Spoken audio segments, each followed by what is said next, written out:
하나님의 말씀은 누가복음 2장 49절에서 52절 말씀입니다. 누가복음 2장 49절에서 52절 말씀입니다. 제가 가진 성경으로 신약성경 90면입니다.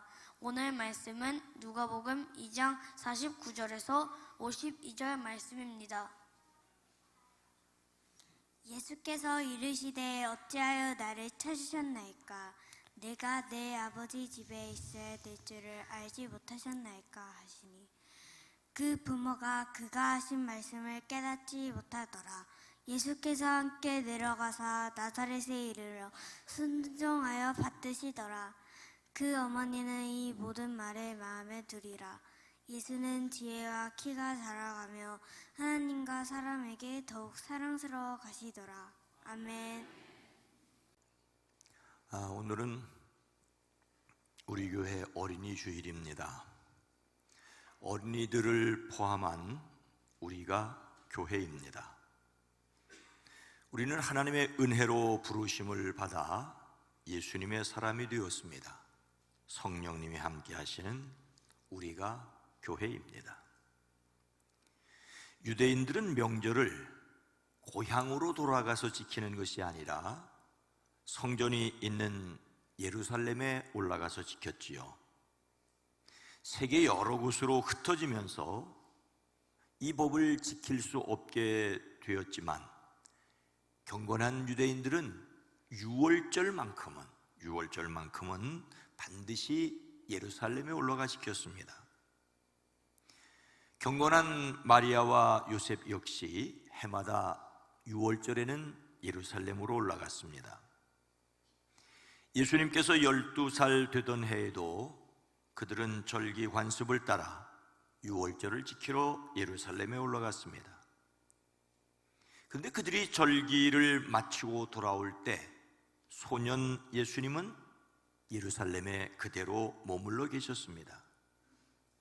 부모는 이것을 모르고 하룻길을 갔지요.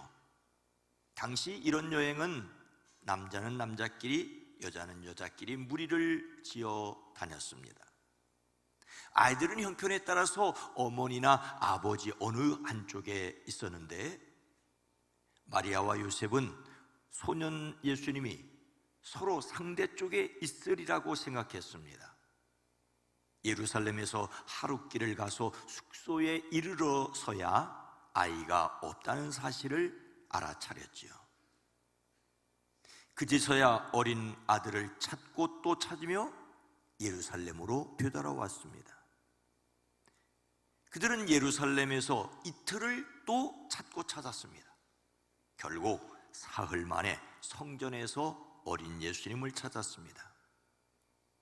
성전에 계실 것으로 생각했다면 곧장 성전으로 갔을 터인데, 아마도 그곳에 계실 것이라고는 꿈에도 생각하지 못하였기 때문에 이곳저곳을 찾아다니다 비로소 만났을 것입니다.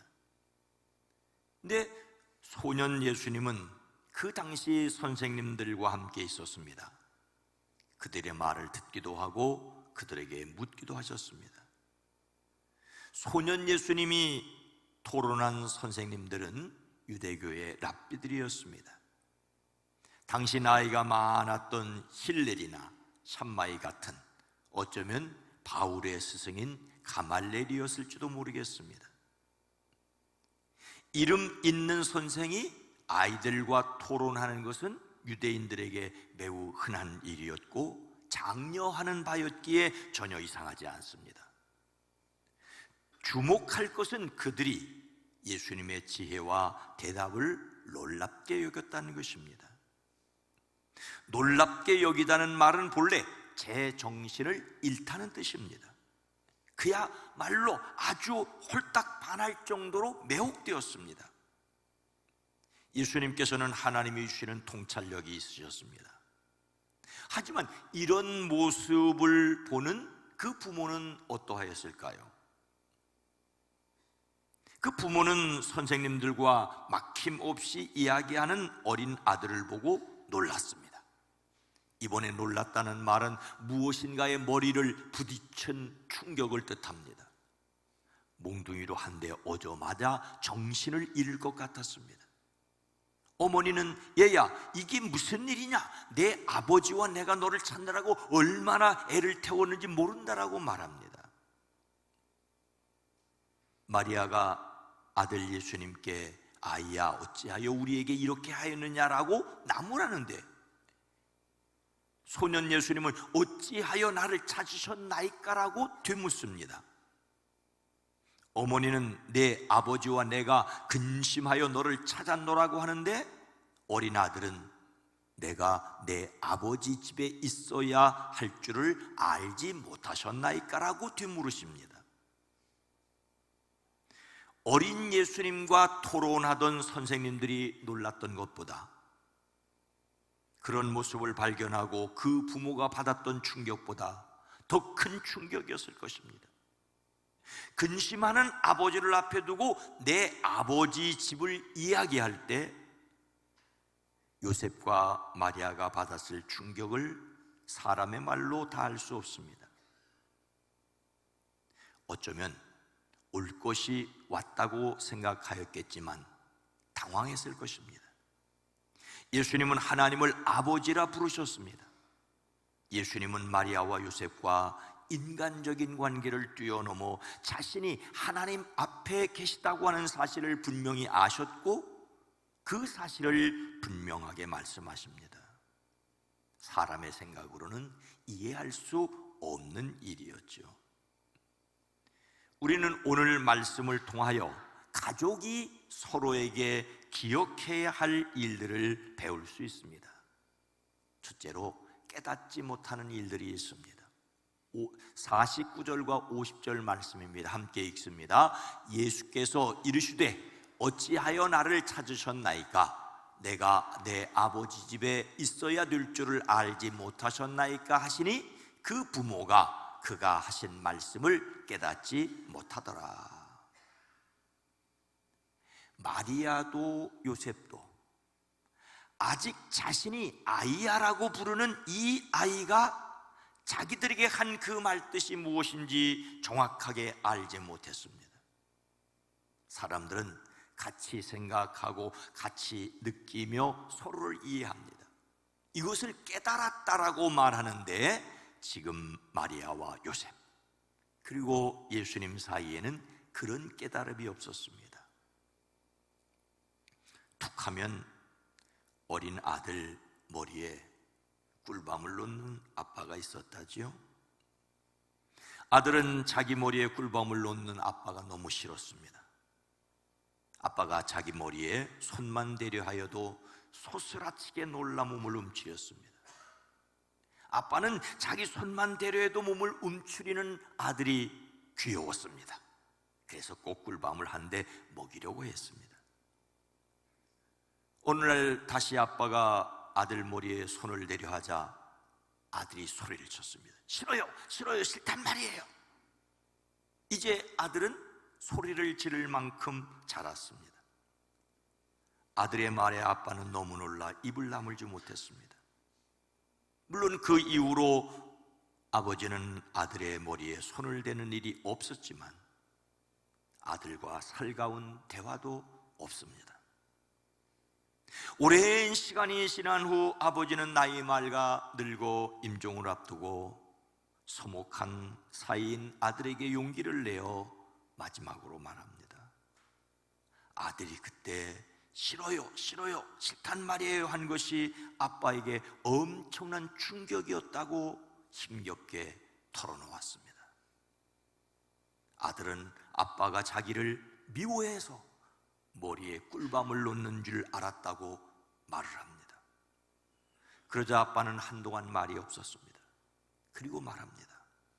아들아, 미안하구나. 사실 내가 너에게 꿀밤을 먹인 그것은 너를 사랑한다는 표현이었단다. 내가 어릴 때 내 친구 아버지가 친구에게 꿀밤 먹이는 것이 너무 부러웠단다. 너의 할아버지는 내가 어렸을 때 돌아가셔서 나에게 꿀밤 한 번 먹여줄 아버지가 없었단다. 미안하구나. 그 아빠가 아들에게 꿀밥 먹이는 것은 사랑한다는 표현이었는데 그 아들은 아빠가 자기를 미워해서 꿀밤을 때린다고 오해했습니다. 아들은 아버지의 품에 와락 안기었습니다. 아버지는 힘겹게 아들을 안아주었습니다. 그렇게 아버지는 편안하게 눈을 감았습니다. 예수님의 부모가 그 하시는 말씀을 깨닫지 못한 것은 영적인 지식이 없었기 때문입니다. 그런데 영적인 지식이 있어야만 깨달을 수 있는 일이 아닌 사람과 사람 사이의 일인데도 가정에서 아버지와 아들이, 엄마와 딸 사이에도 깨닫지 못하는 일들이 많습니다. 자식들은 아빠와 엄마는 나를 몰라도 너무 모른다고 답답해합니다. 반대로 부모는 아이들을 보면서 나 때는 안 그랬는데 저 녀석은 왜 저렇지 하며 머리를 절레절레 흔들 수 있습니다. 오늘 우리 시대는 보고 듣고 생각하는 것이 너무 달라서인지 세대 간에, 가족 간에 피차 이해하지 못하는 일들이 많습니다. 서로 이해할 수 없는 것이 있다는 것을 인정하는 것에서 이해가 출발합니다. 서로 이해할 수 없는 것이 많다는 것을 인정함으로써 이해가 시작됩니다. 오래전 이발소벽에 꼭 걸려있던 경구가 있습니다.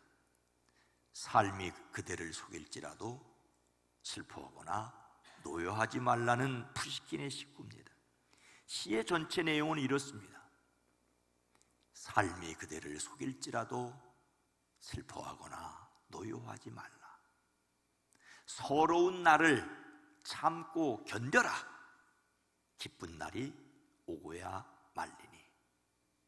마음은 미래를 바라느니 현재는 한없이 슬픈 것. 모든 것 순간에 사라지나 지나가 버린 것 그리움이 되리라. 지나가 버린 것 그리움이 되리니. 그렇습니다. 세월이 지나고 난 먼 훗날 그리워하게 될 것이 있습니다. 어떤 사람은 누가 자기 머리 만지는 것을 몹시 불편하게 여깁니다. 그러니 아무리 사랑의 표현이라도 꿀밤 넣는 건 조심해야 합니다. 근데 먼 시간이 지나고 아버지에게 꿀밤 맞던 것을 그리워할 수도 있습니다. 자신을 찾아온 부모님께 어린 예수님께서 예루살렘 성전을 내 집이라며 그곳을 자신이 있어야 할 곳이라고 하시는 것은 영적으로 이해할 수 없는 말이었습니다.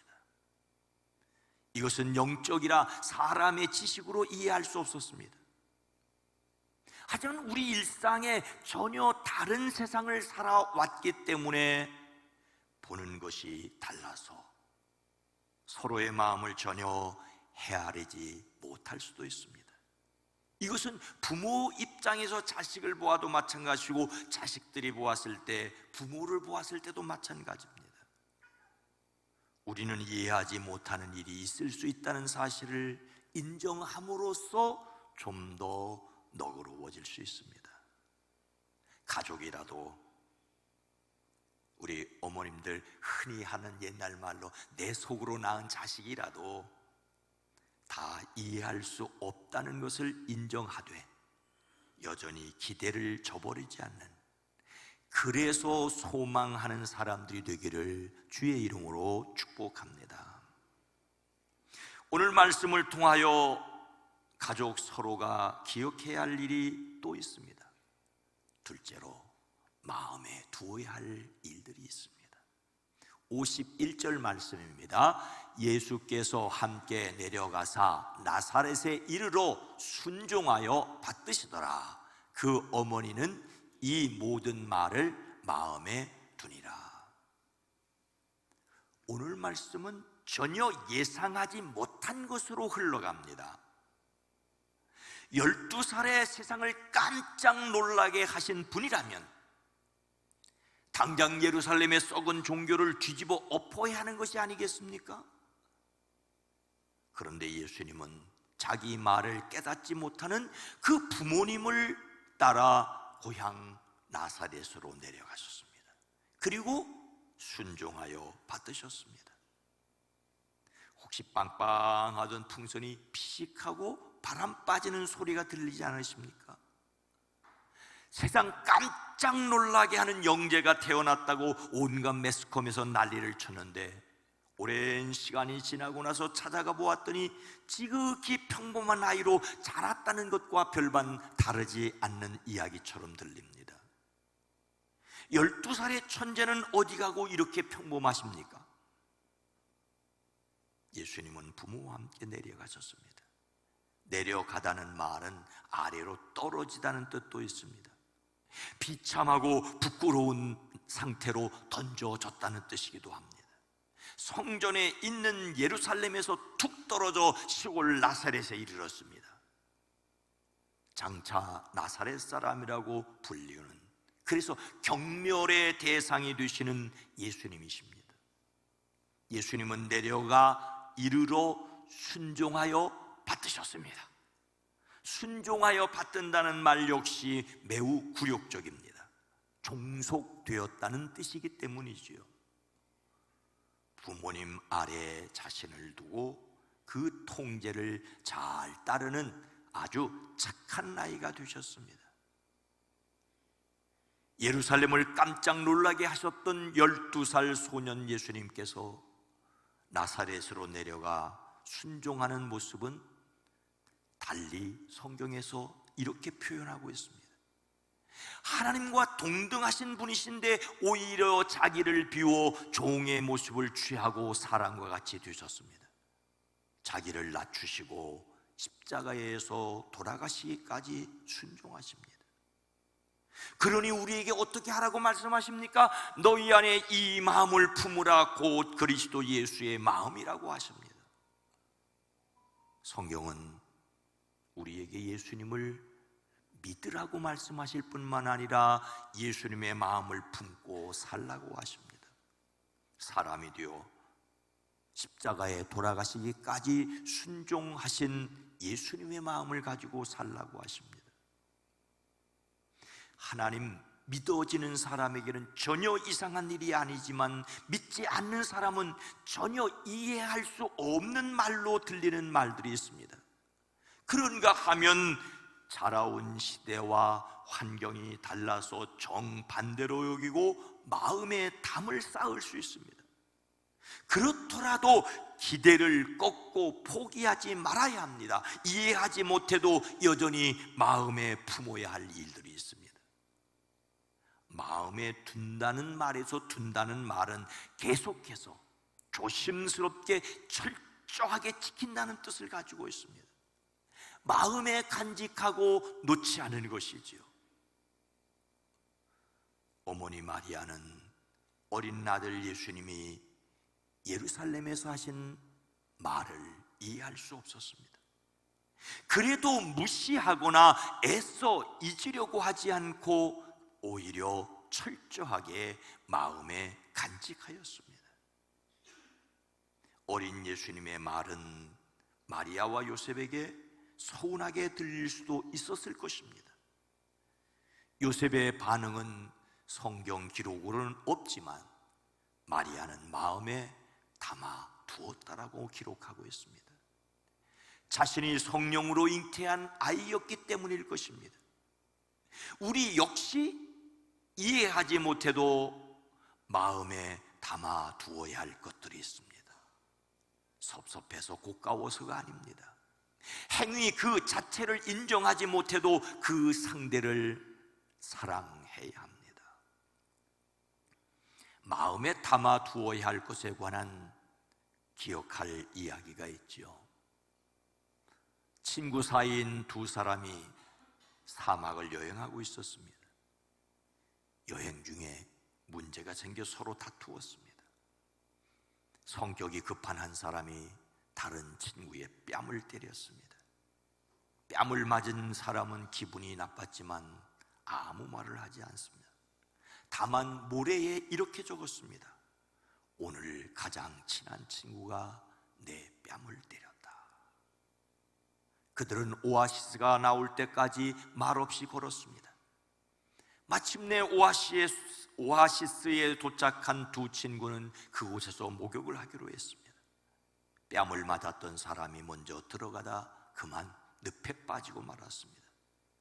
뺨을 때렸던 친구가 구해주었습니다.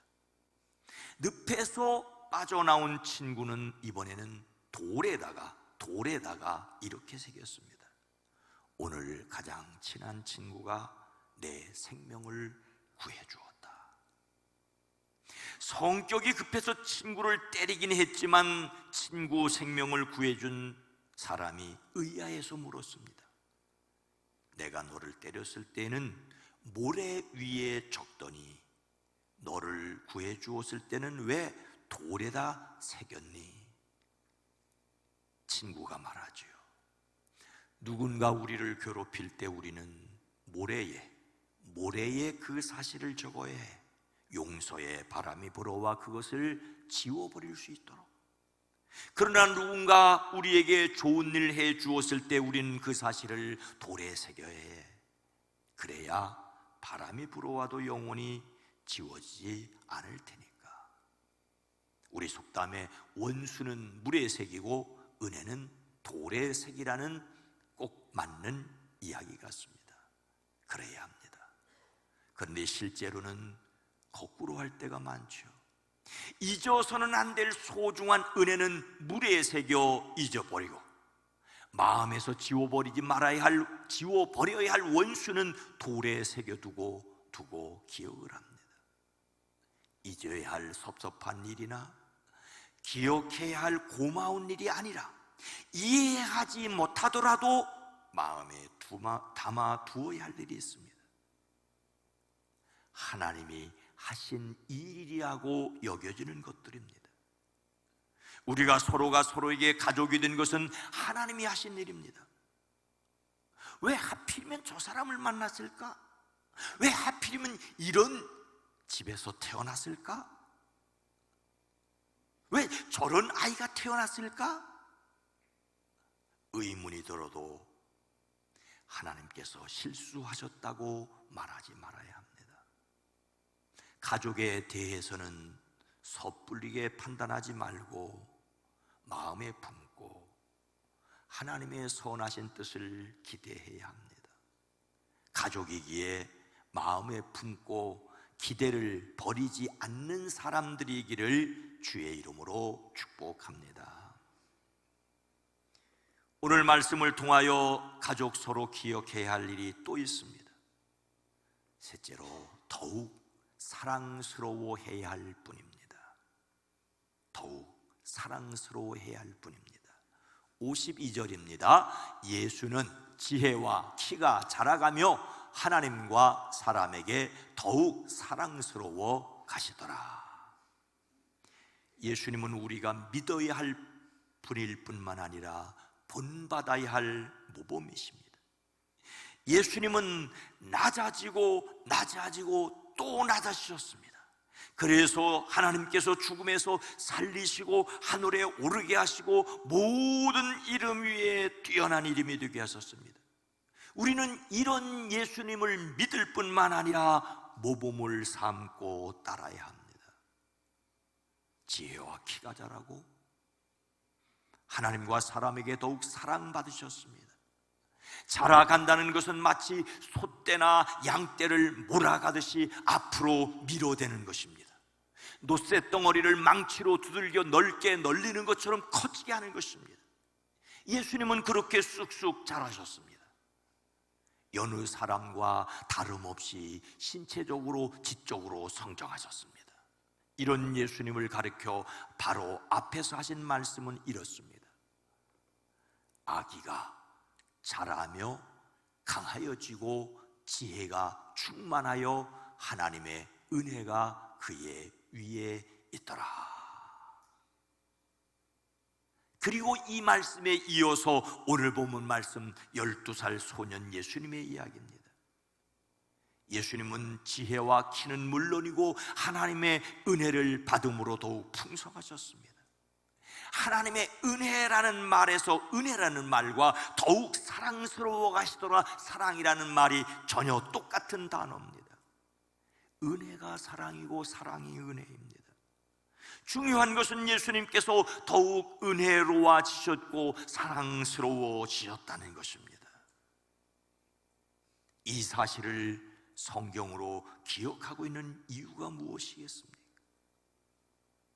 예수님께서 사람으로 태어나 자라가셨다는 말씀을 기록하여 알려주므로 우리가 또한 자라야 할 것을, 우리가 또한 더욱 사랑스러워져야 할 것을, 사랑스러워해야 할 것을 말씀하기 위한 것이 아니겠습니까?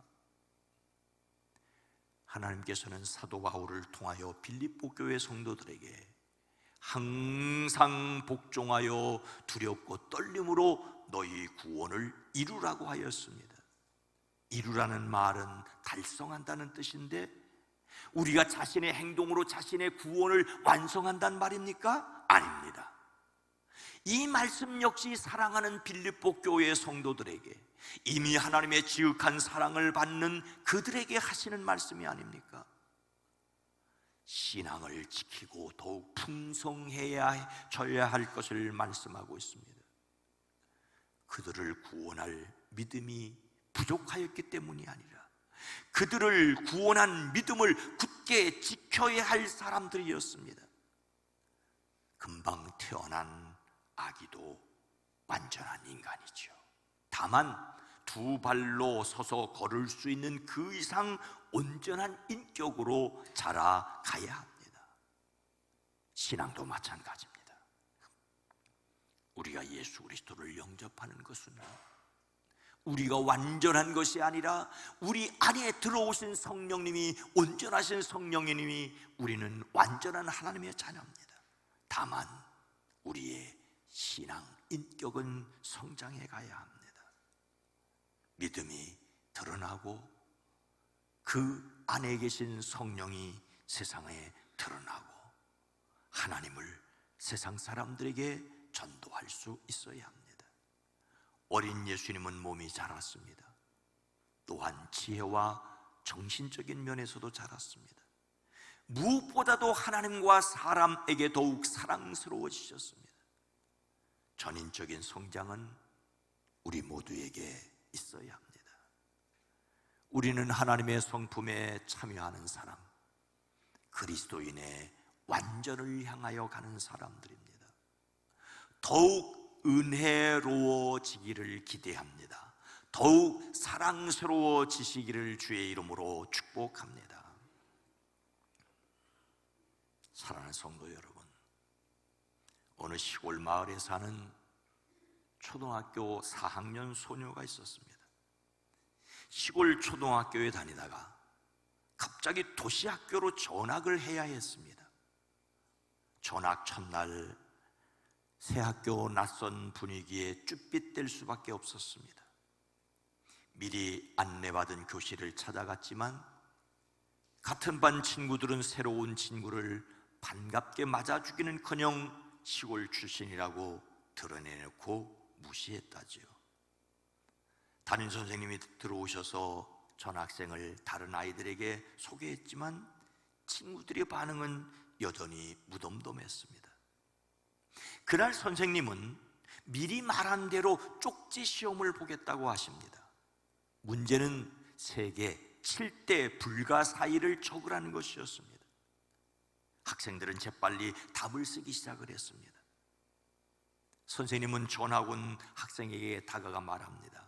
세계 7대 불가 사이는 다른 친구들이 며칠 전에 배운 내용이란다. 너는 배우지 않았으니까 그냥 아는 대로만 답을 쓰면 된단다. 그래서 그 아이도 아는 대로 기록을 했습니다. 학생들이 답안지를 다 내자 선생님은 학생들이 적어낸 답을 천천히 읽어주기 시작했습니다. 아이들이 써낸 답은 대부분 중국 만리장성, 이탈리아 로마 콜로세움, 영국 스톤헨지, 이집트 피라미드, 이탈리아 피사 사탑, 인도의 타지마할, 페루 잉카 유적지 마추픽추 등등이었습니다.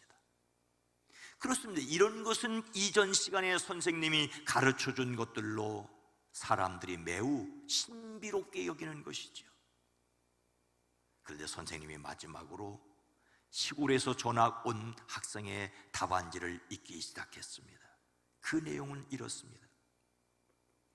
7대 불가사의는 우리가 볼 수 있고 들을 수 있고 느낄 수 있고 웃을 수 있고 생각할 수 있고 친절할 수 있고 사랑할 수 있는 것입니다. 전혀 새로운 답안지를 다 읽은 선생님은 감동하여 멍하니 서 있었습니다. 다른 학생들도 모두 말을 잊은 채 조용히 앉아 있었습니다. 시골 마을에서 온 친구가 불가사의한 귀한 선물 7가지를 일깨워 주었기 때문입니다.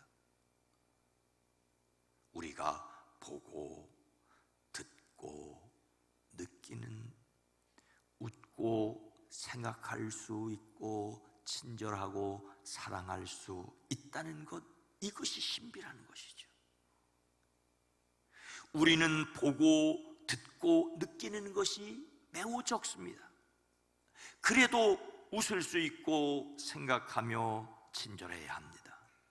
이것이 사랑이기 때문이지요. 우리 삶에는 이해하지 못한 것들이 많습니다. 오랫동안 가족을 이루어 살았다고 할지라도 이해하지 못하는 것이 많을 수 있습니다. 그래도 마음에 담아두고 더욱 사랑해야 할 것들이 많습니다. 바로 가족입니다. 포기하지 마시기를 주의 이름으로 축복합니다. 자비로우신 아버지 하나님, 이해할 수 없는, 그래서 신기하다고 느끼는 많은 유적이 있지만 우리가 보고 듣고 느끼고 웃고 생각하며 친절하고 사랑하는 것 역시 신비입니다.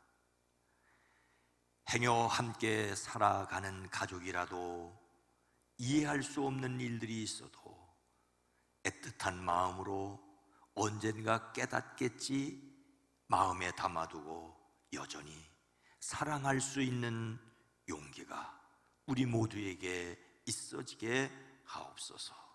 예수님의 이름으로 간절히 기도드리옵나이다. 아멘.